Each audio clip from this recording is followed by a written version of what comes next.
Welcome Welcome to to Shade Shade in in the the City. City. I am your girl Trees. It's Nels. And today we are reviewing what seems to be a favorite of you guys, because this is when the subscribers come up, the views go up. So make sure y'all do the same with the comments, okay? That's because they But ain't got time to yes, watch it. They just want to listen to us. right. But obviously it's a fan favorite. Before the 90 days, we're on season 6, episode 2, Say Anything. So like I said, y'all have been very supportive. We appreciate you. Because sometimes, like I said, TLC makes it hard for us to come back, but we keep coming back because of y'all and the viewership. If you haven't already, please make sure that you hit that like button. And the subscribe button. And y'all, let's get into it because I'm sorry. I was nice last time, but I'm coming for Tyray. Okay, I'm coming. It If being foolish was a person, let's get shady.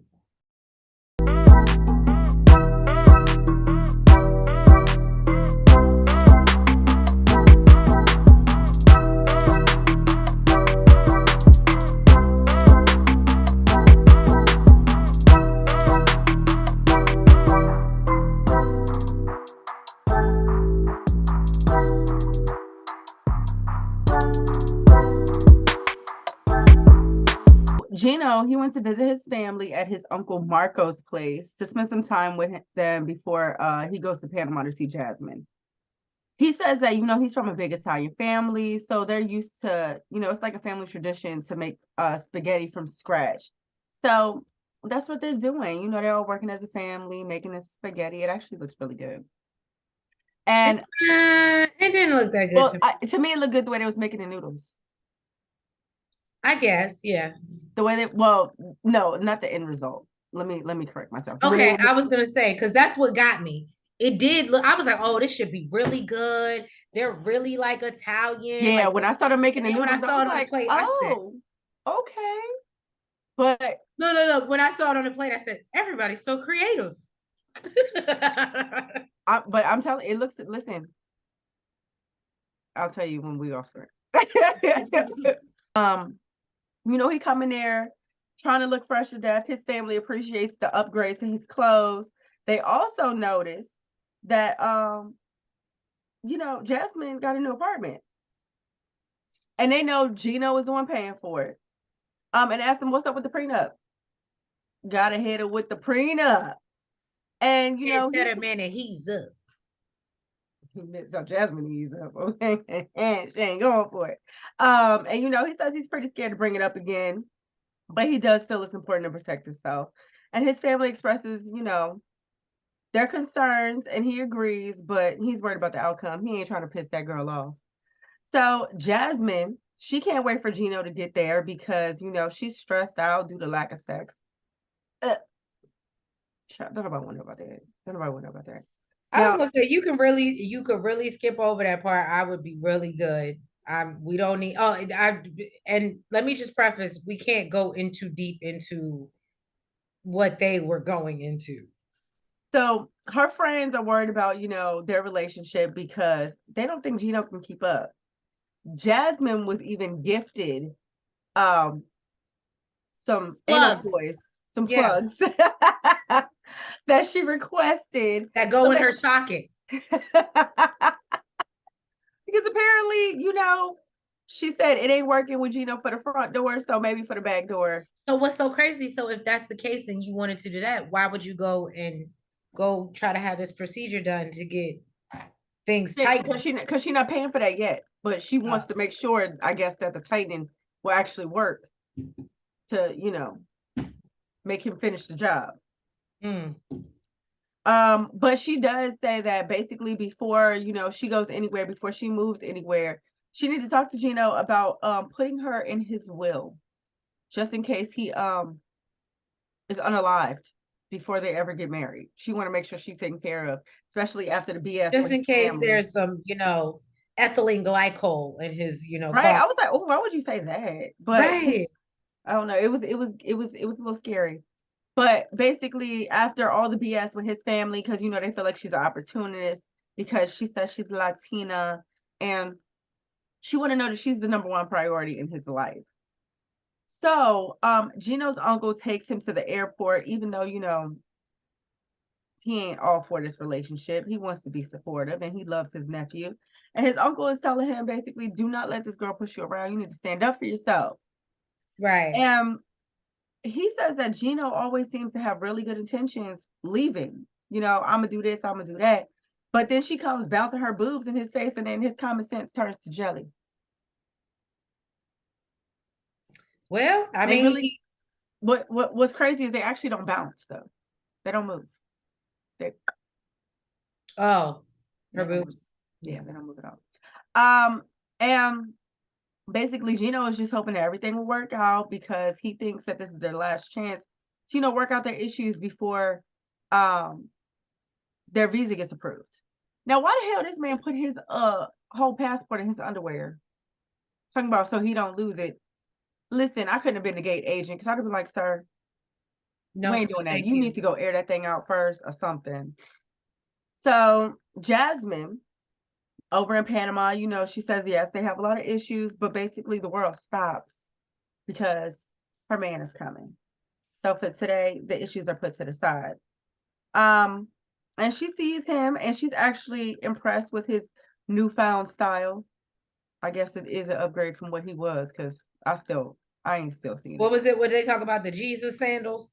The Jesus sandal. He said he ain't letting them things go. And then she gets into all the nasty, disgusting things that she wants to do to him, and it is disgusting. So that's pretty much it. Like Nell said last season, it boggles me because she actually seemed like she liked him. Like it's definitely not a like Jimena and Mike situation. She like Jimena couldn't even fake it after a while. She was just like, no. And let me tell you something. Looking at Jasmine, I know Jasmine could do well and could get like the type of stability and man that she's looking for. Okay. But she's choosing Gino. Mm. Girl, he ain't gonna have nothing in his wheelchair. He done spent all his savings on you. He barely making ends meet, paying for your rent and his, and child, please. Good luck. Well, You better go find what you're really looking for. now And save your back door. Nell's favorite new cast member. Oh, save the back door, you stupid. Hold the door. Anyway. Yeah. I don't know. I'm on one today, y'all. So Riley is heading to Vietnam in a few. Oh God. And he's excited to meet Violet despite their past issues. He goes to visit his father, who apparently has had some health issues before leaving to obviously go see Violet. Riley tells us that his dad video chatted with her before, but he doesn't talk much about his relationship with him. And then he's making curry goat, and my notes say delicious. Okay. Trinidadian curry goat. Look, let me tell you something. I can't agree with eating all these other, different creatures, rabbits and whatever, different types of game. Hide your goats, okay? It's good, okay? Not hide your goats. Hide your goats. But no, so apparently, his dad is from Trinidad, apparently.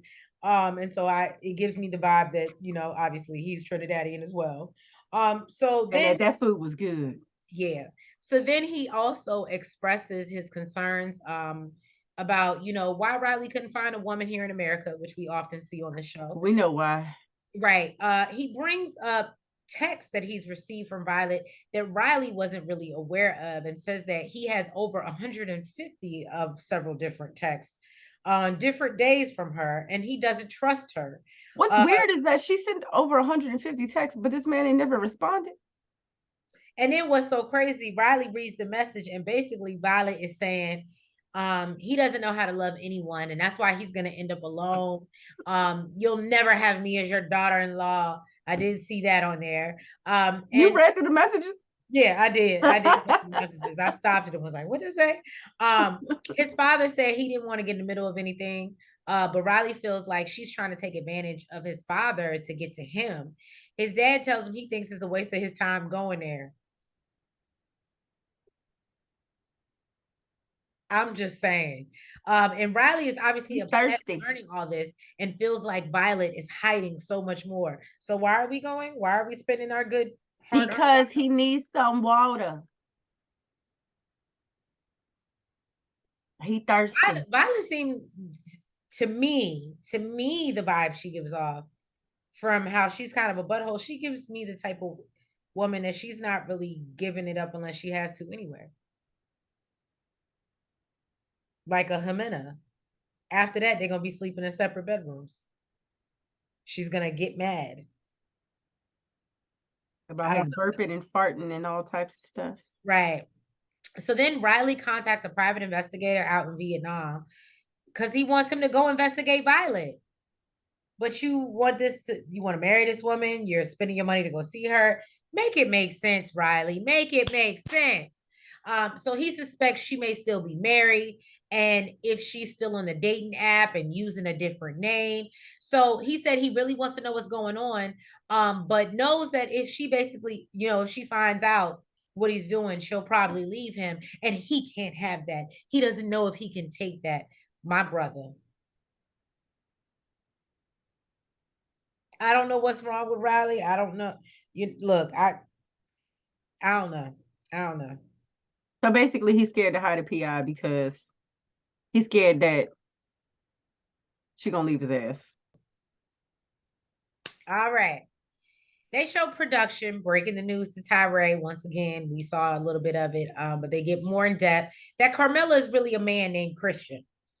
Tyray is having a hard time really like digesting this news. Production tells him what happened. Is he though? He is. I could tell he was really struggling. So stop it. Go away. I'm sorry, y'all. Somebody struggling with what though? Accepting that it was a man? It was hard for him to accept that it was a man. So Tyray, the production tells him that they have recordings of the conversation with Christian, and asks if he wants to hear it, which he just can't do it. It's too much. It's too much for him. So he feels embarrassed and obviously is a little bit upset that he let his guard down. He said, I've seen catfish. I've seen things like this. How could it be me? Because you knew all along.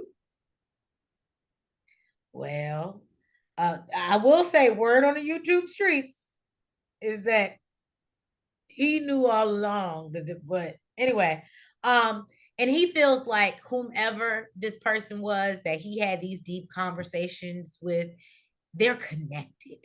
Okay. So he lets us know that she asked for money before, but he said no. And then she disappeared. So she came back a few months later and asked, and he said that, that allowed him to let his guard down. I'm sorry. Because he knew he had to pay for his time.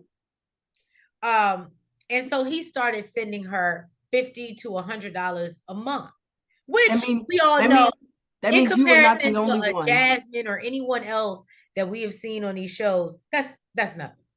It's nothing, but that just means that you're not the only one. Because you were not the only one. So later that night, we learned that he's messaging her since the news and tried to confront it, and she hasn't replied to the messages. Tyray says he isn't ready to walk away and thinks someone else may have had her phone. Somebody's playing a trick on him. Right. So the catfish is being catfished. Like, come on, Tyray. Come on, stop. Some people believe that it's a made-up narrative, that he's just using this as a storyline. To me, he seems really hurt. To do what? It's not like he's trying to be an actor or a singer or something. All he do is play the damn ukulele or guitar or whatever the fuck that shit is in the he might go big. He might be on America's Got Talent for all you know. You better leave Tyray alone. So production wants to talk to Tyray the next morning, and he wants to go outside for privacy because we know that he lives in a one-bedroom apartment with his mom. And he is still in denial about Carmella being a man and feels that they've shared such a bond. We might as well just call it Christian. Okay. Call him Christian. That's and Christian. He believes Carmella is still real. We don't. I'm He not goes, listen, I'm not feeding into this narrative. That's Christian. so then he goes to share with his siblings about Carmella for the first time. And he needs support. He breaks the news about his international relationship with Carmella slash Christian. And his siblings joke that they thought he was asexual. That he just didn't like, if y'all don't know, y'all can go Google it, but that's just when you not either or, you're indifferent. So they had no clue. He says he went to Barbados last year and she stood him up. So he says that, she ghosted him. That wasn't a clue. This is why I say, Tyray, Mr. I watch Catfish. How did I miss all the signs? when y'all were talking on Snapchat and she would never actually do a video chat, that was the first red flag. Then you decided to Then hop when your she ass. asked you for the money, that was the second red flag. Then when you got stood up on a 5-day vacation, that was the third red flag. I'm starting to feel like I'm in the wrong line of business here. There's just so many scammers making making so much money just doing it by the internet. Just catfishing, just right. All I gotta do is send you a text. Love you too, Bill. Right. Copy and paste that shit. And steal somebody else's picture. The hell? I could do that and then lie and say I'm in another country somewhere. Girl. Listen. So anyway, Carmella says that it was COVID that kept her from seeing him, and he didn't want to address it because he didn't want to push her away. And that's when I started to believe this okay, I got to give the people that are skeptical of the storyline, I got to give it to them, because ain't nobody this damn foolish. I'm trying not to use the word stupid. Ain't nobody this damn foolish. Oh, you can use the word stupid. I mean, you could be a nice person all day, bruh, but this don't make no sense. This don't make no sense. So that's because he may not have known that it was Christian, but I believe he knew it was not Carmella. Okay. And I think he said that, and he shares the news with the producer that the producers gave him about Carmella. He expresses his confusion on what to do about the situation. So his sister is like, yo, I think you should listen to the recording. So they sit there, they hold his hands. The producer, brings the recording out. And when they listen to it from Christian, Tyray gets up and walks away when he hears that it's a male voice. And yeah, he's still in denial. He feels like maybe production is playing with him, like he's being punked. Because they got time to play. Because they want to play with their money.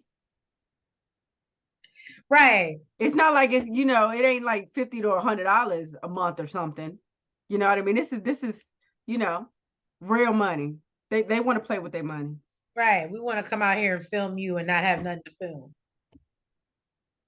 We got to throw it away. But yeah, so no, that's Tyray. We're gonna pray that Tyray gets some sense, because again, I'm trying to be. Or he just comes out and admits that he wants to be with a man. Or he's open. Maybe he's we don't know, because we don't know that much about Tyray. I wish he would just say it. Yeah. If he would just say, I'm not open, playing in our face. And just say, I'm open to dating a man. So Amanda, she made it to Paris on her way to Romania. She's super excited to see Razvan because she feels like she was given a second chance at love. Now, while she's hopping on a plane from Paris, he in the middle of the street making thirst trap videos or on live doing thirst traps. Yes, I put that same thing in my notes. It was very thirst trap. It was very much thirst trap. But he says this is how he make his money, honey. Now he talks about I was drinking my water when I was watching it. You wasn't thirsty. I was quenched. But had I been thirsty, you might have jumped in that live. Mm-hmm. You're an idiot, Trace. So he talks about how much he wants to be an actor, since he was young. But really, it sounds like he's trying to be more on OnlyFans. Is really what it's given. But currently, he's making a living, getting gifts that he receives on TikTok from doing TikTok lives. He says that, you know, he exchanges the gifts into money. And I think he said the most he's made one time was like $2,000. $2,000 in a month or something. Yeah, but he hopes to make more. So he's thankful for social media because that's how he makes his money and because that's how he met Amanda. He says he gets a lot of attention from women, but something. He said he only has 127,000 followers. All I gotta say to Razvan, kudos. I'm sure if we go look him up right now, he Oh got yeah, more than absolutely. that. Mm-hmm. That was a very smart marketing move, Razvan. Yes, he did. I'm just saying TLC. And every chance he get, he taking his Look, shit off. I can go find somebody overseas and catfish me if it's gonna up my profile. I'm just saying. I'll be foolish. I can't deal with you. But he says that it was something about Amanda that drew him in. She was special. So then he met up with his friend Deanna, who apparently he trained with and worked on a project together. Says there's nothing romantic between them, but it really looks like he's speaking for his damn self because Deanna looked like she was giving the googly eyes. I feel like I even saw her rub his chest a little bit. And when she finds out that Amanda is coming the next day, she wants to know what's so special about her. And he explains that, you know, she supports him, she's loyal, and he has really deep feelings for her. So Deanna asked him if he's prepared to be married again, which is something we didn't know. This man was already married. Yeah, for like 6 months. Yeah, he said he was married He 3 was on years some ago. married at first sight stuff. That's basically what it was given. Yeah, that's He what it says was. that he was married 3 years ago. He proposed to her after 1 month, and then they was divorced 6 months later. And he thinks it was due to his career. She was jealous. And, you know, he's worried about the same thing with Amanda because there's a little bit of jealousy there as well. So she asked him if he's ready to play daddy, and he says he wouldn't be playing daddy. He would be more like a good friend to them. Sir, what the hell is you on? Then you're gonna be a good friend to her too. The hell? Um, so this really just all sounds like it's a lot for her, and she is completely shocked that he decided to be with the woman who is a widow, and she feels that, you know, maybe Amanda's really not ready to open her heart, and she's just hoping that he doesn't end up with a broken heart. But he says it's worth it. So the next day, Razvan is super excited. It's the day that Amanda is coming to Romania, and um he can't even speak. Okay. He is just super duper excited. So he finally gets there and he's amazed at the way she looks in person. He says she is amazing in person. She was beautiful online, but amazing in person. So amazing to be loved. Follow you to the On his moon. on his Yeah. end, because immediately she realizes that she's not comfortable Right. with And him look, as I'm she I'm thought she now would with her be. sister. Remember when she was like, "Do you even like him for real?" And she feels like, you know, it's gonna take a little bit of time. Now he definitely is picking up on the tense energy, and he realizes that, you know, he needs to be patient, and says, you know, after spending 11 years with someone, it's easy, you know, it's not as easy to adapt, but he's hoping I that she love will that he start. was so understanding. I really put that, you know what's crazy? I literally put that in my notes.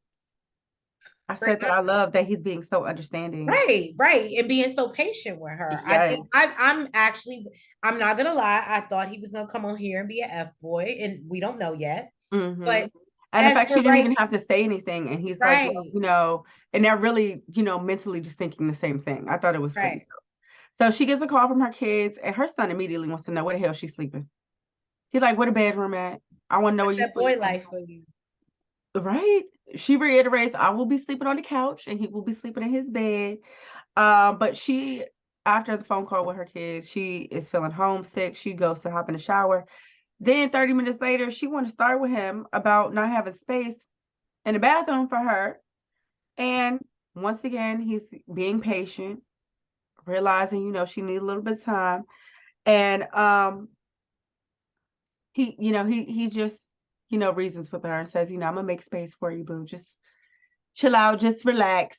And tomorrow, basically, he knows tomorrow's a whole nother day. But she says she is, in her mind, they are 100% not having sex because she's already feeling guilty about being in a relationship Right. with him. and they decide to just cuddle. I think she was looking for a She's reason. already showing signs that she might be an asshole. No, I don't think it was that. I think she was looking for reasons to, because she's uncomfortable. She's looking for reasons to not have to be all touchy-feely and not have to be all, Okay. you know what I mean? So if I have an attitude, you know, that kills the tense energy. And really, we just gonna sit here with our hands crossed and look at our separate ways. But he wasn't giving her that. He said she needs time. I'm gonna be patient. And that's what it is. I said, okay, Razvan. Ain't he younger than her? Is he younger than her? I feel like he might be. I was like, okay, that's pretty dope, especially for somebody who's, younger. So David, he is traveling to the Philippines to see his I think he's girlfriend. my favorite this season so far. David is my favorite. He's my favorite out of everybody. I could really talk about everybody except for David. The only person I won't talk about, but I could, is the one I just got finished talking about. But I'm gonna leave that alone because I know she's grieving. But David is traveling to the Philippines to see his girlfriend. Now, his friend Carlos is giving him a ride to the airport. He says he's super excited, and this is the most excited he's ever been in his life. But if he gets there and things don't work out, he'll just have to accept his losses. But he knows really that he'll be brokenhearted. And Carlos is worried about the fact that they won't be able to communicate since Sheila doesn't know sign language, and he's just hoping that his friend doesn't get his heart broken. So he gets to the airport and he's super nervous because he says it's been 18 years since he's flown. And as a deaf person traveling alone, he feels that there can be some challenges. He's worried about, if there's any changes to his flight or anything like that, he won't be notified because he can't hear the announcement. So basically he has to just sit at the gate and hope like an agent will approach him. Otherwise, he's basically screwed. I was like, oh, goodness. So His he's homeboy also, was really cool though. huh? I said his homeboy was really cool though. Carlos.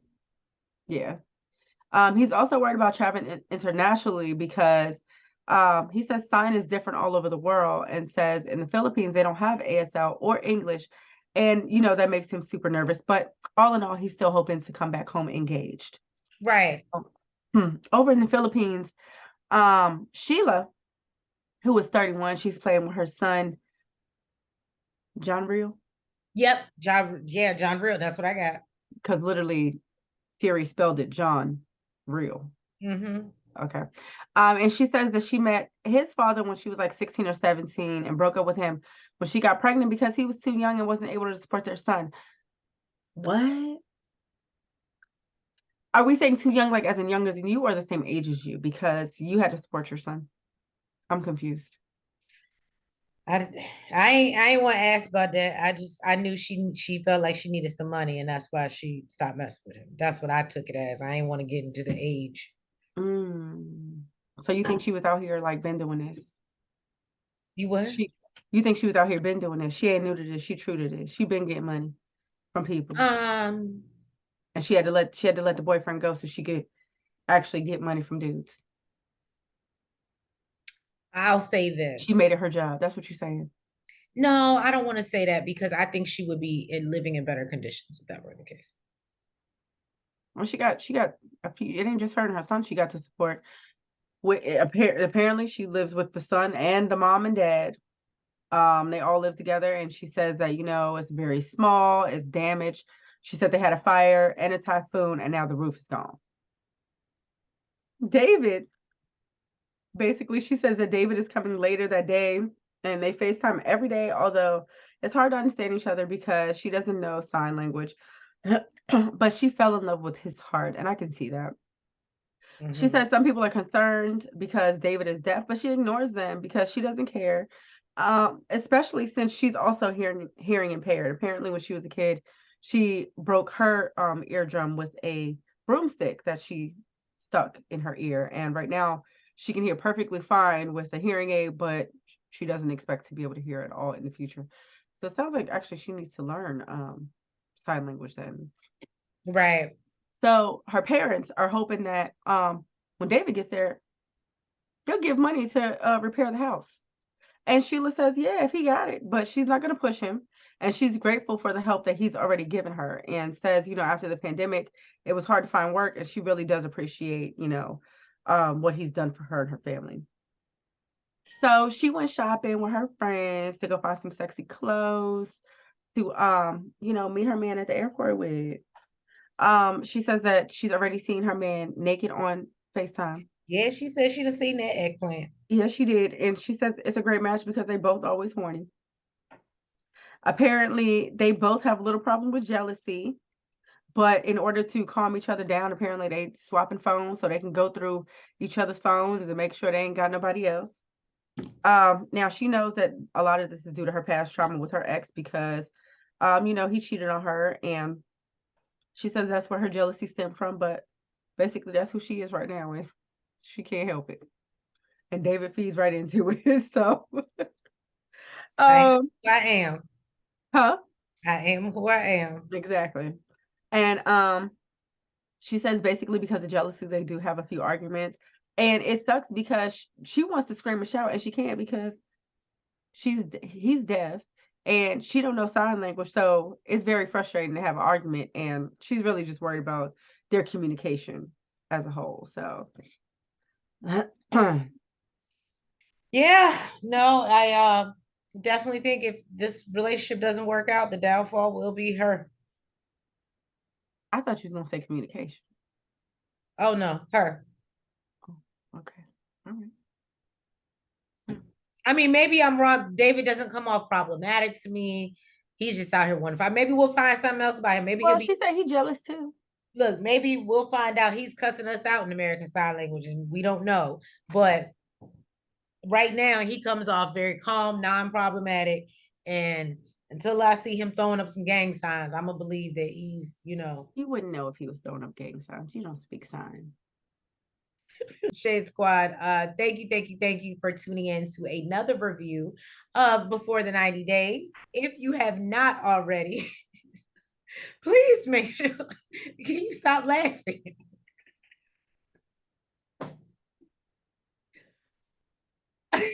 Now she's crying. I can't stand you. If you haven't already, Shade Squad, please make sure that you hit the like button.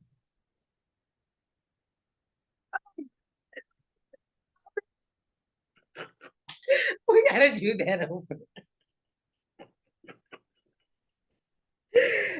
Oh, okay. Something. I can't stand you. Okay, Okay. wait. If you have not already, Shade Squad, please make sure that you hit the like button. You comment. At that time. You look like you've been crying. You subscribe, Shade Squad. And you hit the notification bell. And we'll catch y'all next week for another review of Before the 90 Days. Happy Juneteenth. Y'all have a good night. Good night.